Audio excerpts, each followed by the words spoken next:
Di zaman Rasul tidak ada tasawuf. Tasawuf itu adalah cabang ilmu pengembangan dari kekinian. Jadi sebetulnya di zaman Rasul ilmu cuma satu aja, yaitu ilmu ma'rifat, ya, ma'rifatullah. Jadi tasawuf itu sebetulnya itu sudah perpaduan antara ma'rifat dengan filsafat. Makanya banyak ya arahnya ke filsafat. Jadi hati-hati belajar tasawuf. Jadi kemudian kita hanya terjebak dalam kata-kata yang indah, puisi-puisi yang indah, tetapi itu yang dirasakan orang, bukan yang dirasakan langsung oleh kita, itu nggak ada artinya. Makanya Nabi Muhammad ya lewat para sahabat mengatakan malam yajuk lam yarib, yang nggak ngalamin nggak akan paham. Jadi paham itu harus lewat pengalaman ya. Nah, bagaimana pengetahuan menjadi ilmu? Apa bedanya pengetahuan dan ilmu? Jadi sebetulnya pengetahuan yang dilakukan, pengetahuan yang dirasakan itu yang namanya ilmu. Jadi sepanjang pengetahuan itu tidak dilakukan, tidak dirasakan, tidak berwujud sebagai pengalaman, itu bukan ilmu. Bagaimana caranya? Contoh, saya beri sederhana ya. Misalnya begini, di Quran ada kata-kata begini. Aku bersamamu lebih dekat daripada urat lehermu. Pernah dengar kan Bapak? Pernah dengar kan? Oke. Nah itu namanya pengetahuan. Bagaimana tuh jadi ilmu? Ya buktikan. Buktikan bahwa Allah itu bersama kita. Buktikan bahwa Allah lebih dekat daripada urat leher kita. Nah, sepanjang belum membuktikan, itu namanya pengetahuan. Nah, bagaimana caranya? Disitulah harus berguru kepada orang yang tahu. Saya tertarik dengan kata-kata yang disampaikan oleh Sri Paus, ya. Jadi, membuat perawatan rumah kita bersama. Jadi, rumah kita bersama ini, yang namanya bumi ini, harus dirawat bersama. Makanya ada kata-kata bijak dari leluhur kita di Nusantara, memayu hayuning bawono. Jadi kita ini harus memiliki kesadaran kolektif untuk berkontribusi mempercantik semesta yang sudah cantik ini. Jadi pemimpin-pemimpin dunia itu memang harusnya seperti itu, ya. Menyerukan bagaimana ya supaya bumi ini indah, bumi ini tidak diganggu keseimbangannya. Oleh karena itu, maka segala ideologi ya yang mengganggu keseimbangan kiranya patut untuk dipertimbangkan supaya ya tadi kalau sudah tergantung, sudah nanggung, udah ada coretan, ya sudah tambah coretan baru supaya coretannya lebih indah lagi. Karena coretan itu tidak bisa dihapus, ya. Tidak ada penghapusan dosa, yang adalah pengampunan dosa. Semoga kita terus bisa ikut berkontribusi ya, mempercantik semesta yang sudah cantik ini. Segala ideologi yang kiranya ya dapat mengganggu keseimbangan, apalagi menimbulkan rasa sakit pada makhluk lain, ya tentu saja harus dipertimbangkan ulang ya. Jadi kadang-kadang atas nama keyakinan kita kadang-kadang menghalalkan darah orang lain, itu sangat tidak masuk akal kalau bagi saya ya.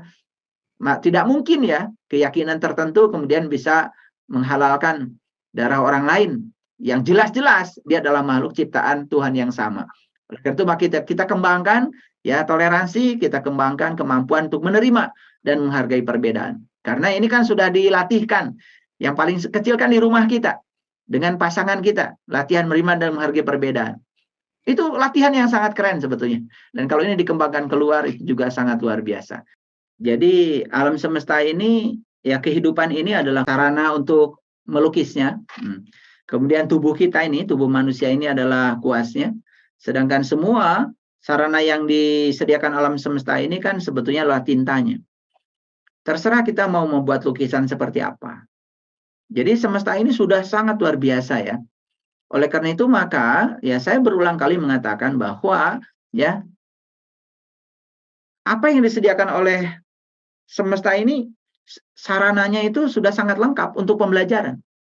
Jadi laboratorium kehidupan itu menyediakan sarana yang lengkap. Cuman bagaimana kita memanfaatkan semua sarana ini untuk meningkatkan kesadaran, untuk meningkatkan mutu kehidupan.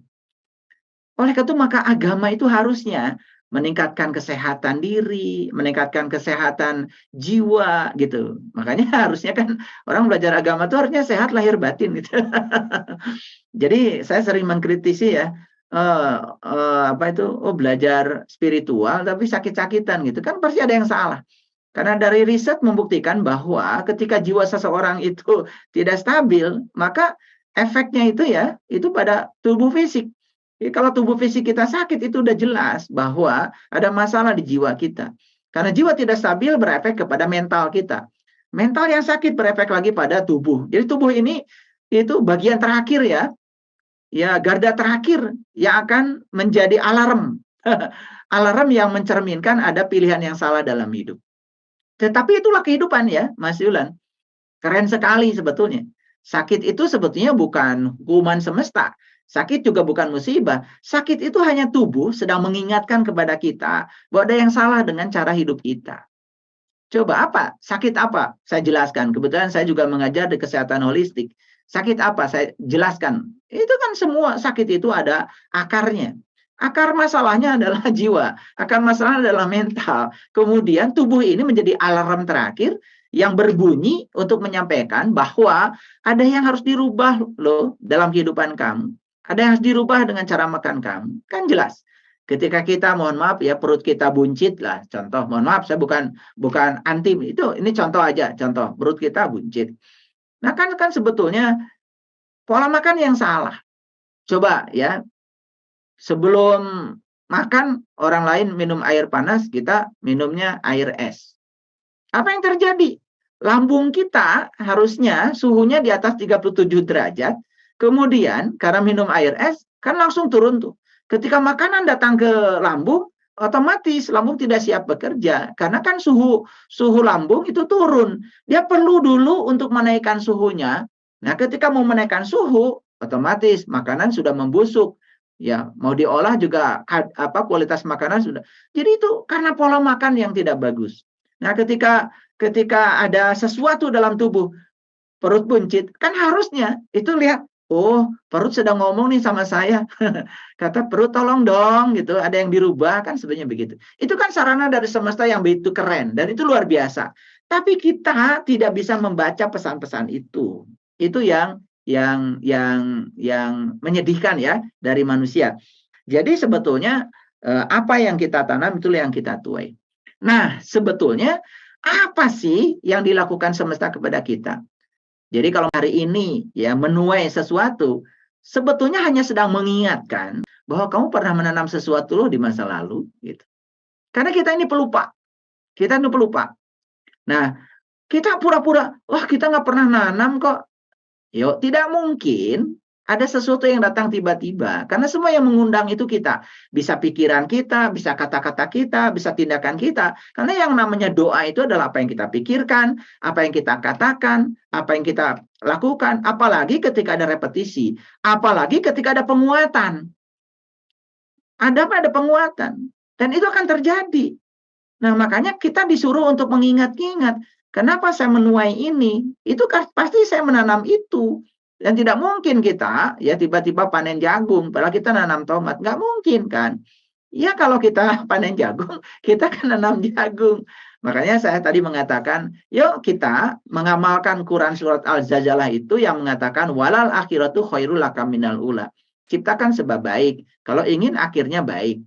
Nah, kita ini kan ingin akhirnya baik, tapi yang diciptakan sebab-sebab yang tidak baik. Kan itu tidak koheren ya. Itu berlawanan dengan hukum alam. Jadi sangat setuju ya, karena memang ya fisika juga menceritakan tentang sebab akibat. Ya, aksi reaksi ya. Kan setiap kita melakukan aksi pasti ada reaksinya. Kenapa saya bisa duduk sekarang di kursi? Ya karena saya ditarik oleh bumi. Kemudian bumi juga menarik saya. Ya, saya juga menarik bumi menarik saya.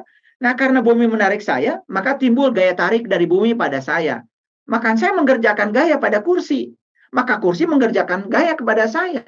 Sehingga saya diam, kan resultan gayanya 0. Itu kan aksi reaksi. Itulah cara semesta bekerja. Keren sekali sebetulnya. Nah, kalau kita paham cara semesta bekerja, ya sudah, aksi reaksi itu ada. Bagaimana kita menciptakan aksi yang positif supaya reaksinya juga positif. Kan sebetulnya itu, ya. Jadi sebenarnya tarik-menarik dalam diri kita ini, dalam diri manusia itu dua, antara kesadaran dan pikiran.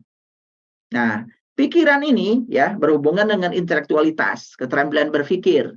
Kalau kesadaran berhubungan dengan intelijensia, itu yang ada pada jiwa tadi. Jangan telantarkan jiwa. Karena mentelantarkan jiwa, maka jiwa akan dikendalikan oleh pikiran. Akibatnya hidup kita akan penuh dengan penderitaan. Nah, bagaimana caranya kita tidak mentelantarkan jiwa? Ya, kita harus kenali dulu. Jiwa kita itu siapa? Kita harus kenal. Karena kalau kita tidak kenal siapa diri kita, maka kita juga tidak akan kenal Tuhan kita. Nah, ketika kita berusaha mengenali diri sejati kita, maka automatically kesadaran kita akan tumbuh. Nah, itulah pentingnya perlu bantuan seseorang untuk meningkatkan kesadaran kita. Karena apa? Karena ya diri sejati kita yang bernama jiwa tadi itu harus kita kenali. Karena selama ini kita tahu diri ini kan cuma luarnya saja, tubuhnya saja. Tetapi yang isi dalam tubuh kita tidak kenal. Jadi kalau ditanya, ya sederhananya gimana? Ya sederhananya untuk bisa meningkatkan kesadaran jiwa, agar jiwa tidak dikendalikan oleh pikiran, karena pikiran itu diri palsu, sering disebut juga ego, maka ya kita harus mengenali jiwa kita. Itu yang pertama. Yang kedua, latihan-latihan sederhana, ada banyak ya, ada mindfulness, ada meditasi, macam-macam. Nah, meditasi itu kan sebetulnya ya di mana kesadaran kita sedang memperhatikan pikiran kita, tidak dengan penghukuman, tidak dengan penghakiman, tidak mengutuk, tidak menilai. Nah, sehingga kita sadar bahwa diri kita sebetulnya bukan pikiran, bukan tubuh, tapi kesadaran. Ya, meditasi itu kan ujungnya ya sedang mengamati pikiran. Jadi meditasi itu bukan mematikan pikiran. Kita menjadi pengamat. Jadi kalau kita menjadi pengamat, nah si pengamat itu jelas ya diri kita. Pikiran yang sedang diamati, tubuh yang sedang diamati, bukan diri kita. Itu udah diri palsu kita. Nah, ketika kita melakukan proses meditasi semacam itu adalah latihan mindfulness yang sangat bagus. Sehingga dengan demikian, kita akan selalu sadar bahwa diri kita bukan pikiran, bukan tubuh. Nah, dengan demikian pikiran bisa kita kendalikan.